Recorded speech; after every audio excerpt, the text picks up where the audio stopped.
Assalamualaikum warahmatullahi wabarakatuh.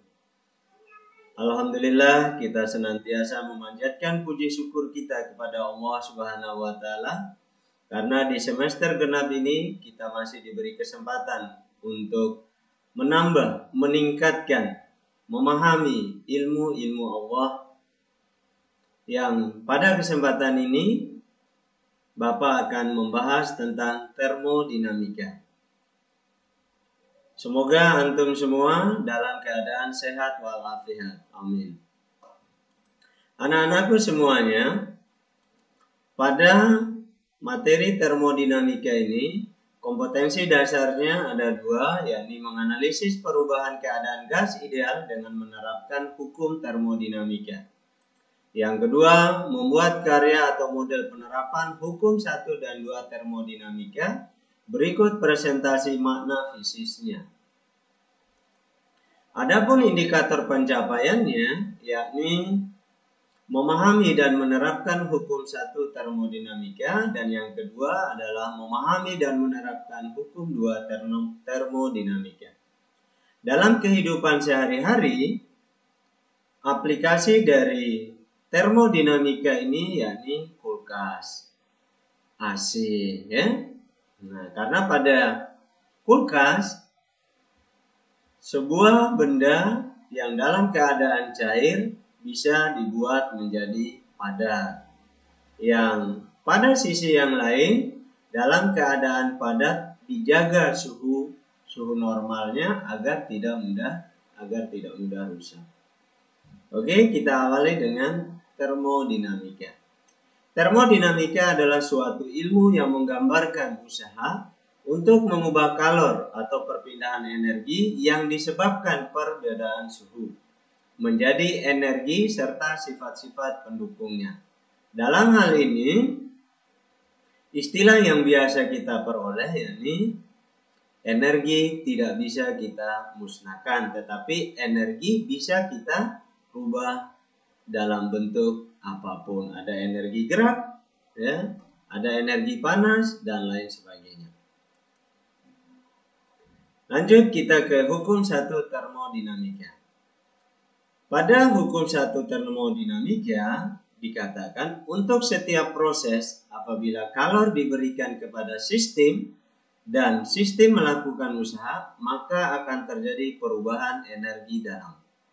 Bapak ulangi, untuk setiap proses apabila kalor diberikan pada sistem dan sistem melakukan usaha, maka akan terjadi perubahan energi dalam. Secara matematis, maka Q sama dengan delta U plus W. Di mana Q adalah kalor, delta U adalah energi dalam, dan W adalah usaha. Ya. Selanjutnya, nilai Q, delta U, dan W itu bisa bernilai positif dan bisa bernilai negatif. Ini ketentuan yang berlaku.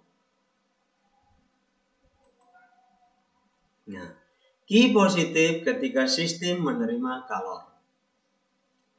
Q negatif, sistem melepas kalor. Usaha positif ketika sistem melakukan usaha. Sedangkan usaha dikatakan negatif ketika sistem dikenai usaha. Adapun delta U positif, energi dalam positif, ketika terjadi penambahan energi dalam, dan delta U negatif terjadi penurunan energi dalam. Dalam sebuah gambar, seperti ini dia. Ada sebuah sistem, ketika kalor diberikan kepada sistem, yang mana sistem ini kan menerima kalor sehingga positif. Namun ketika sistem melepaskan kalor itu dia negatif. Sedangkan W, sistem melakukan usaha, berarti W-nya keluar. Adapun sistem dikenai usaha berarti W-nya masuk. Selanjutnya kita ke hukum 2 termodinamika. Nah, di sini dikatakan pada hukum 2 termodinamika, kalor mengalir secara alami dari benda yang panas ke benda yang dingin. Kalor tidak akan mengalir secara spontan dari benda dingin ke benda panas. Ini secara sunatullah, tetapi dari panas ke rendah atau dingin. Pada hukum dua termodinamika ini, yang ada adalah entropi, di mana termodinamika menyatakan bahwa proses alami cenderung bergerak menuju ke keadaan ketidakaturan yang lebih besar. Ukuran ketidakaturan ini dikenal dengan sistem entropi. Nah, delta S sama dengan Q dibagi T. Delta S sama dengan Q dibagi T. Delta S adalah entropi yang dimaksud, perubahannya. Q adalah kalor, T adalah suhu. Ya. Yang kedua, pada hukum dua termodinamika adalah adanya mesin pendingin. Di sini, pada mesin pendingin terjadi aliran kalor dari reservoir suhu rendah ke reservoir suhu tinggi dengan melakukan usaha pada sistem. Jadi ini adalah lompatan cara berpikir sehingga menghasilkan adanya kulkas. Nah, Kp sama dengan Q2 dibagi W. Q2 ini adalah kalor tinggi dibagi usaha. Kp adalah sebuah nilai koefisien atau daya yang ada pada mesin pendingin. Nah, kemudian nilai W adalah Q1 min Q2. Q1 min Q2. Selanjutnya, Kp sama dengan T2 dibagi T1 min T2. Ini dia keterangannya. Kp adalah koefisien daya guna, W usaha yang diperlukan, Q1 kalor yang diberikan pada reservoir suhu tinggi, Q2 kalor yang diserap pada reservoir suhu rendah. T1 adalah suhu pada reservoir suhu tinggi, T2 adalah suhu pada reservoir suhu rendah, ya.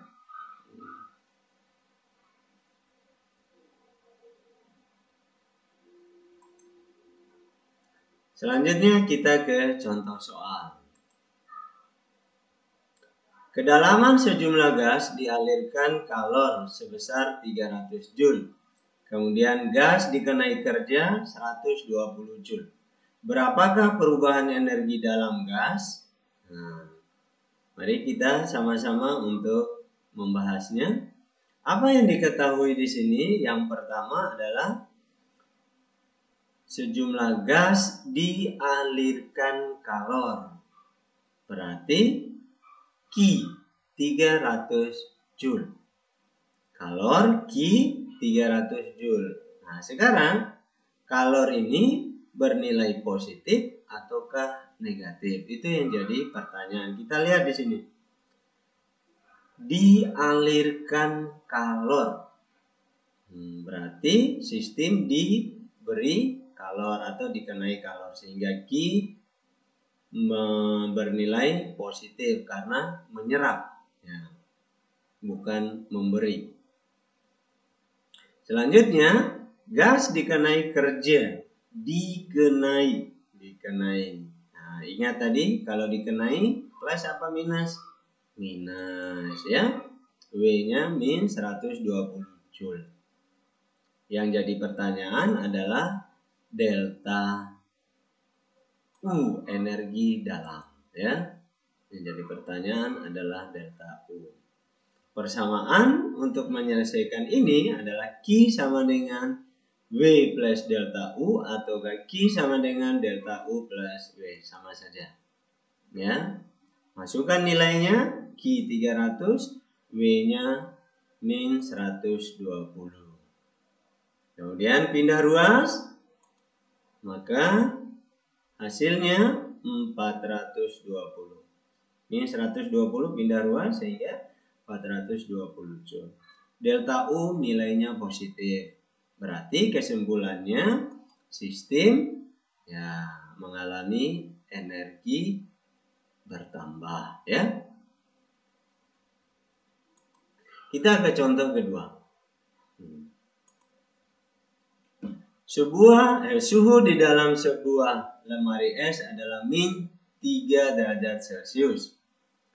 Fluida kerja yang dimampatkan di dalamnya mengembun pada suhu 27 derajat Celcius. Tentukan koefisien daya guna lemari es tersebut. Oke, kita sama-sama. Apa saja yang diketahui? Yang pertama, ada suhu min 3 derajat Celcius. Kalau kita bandingkan dengan 27 berarti ini adalah suhu rendah. T2 min 3 derajat Celcius kita rubah ke Kelvin ditambah 273 hasilnya 270 Kelvin. Kemudian ada suhu tinggi T1 27 derajat Celcius. 27 tambah 273 hasilnya 300 Kelvin. Yang jadi pertanyaan adalah koefisien daya guna lemari es. Kp-nya yang jadi pertanyaan. Kp sama dengan T2 dibagi T1 min T2.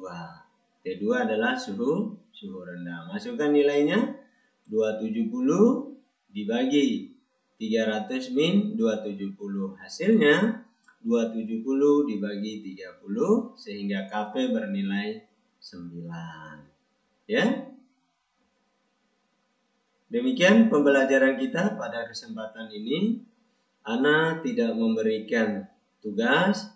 Insya Allah tugasnya di akhir pembelajaran termodinamika.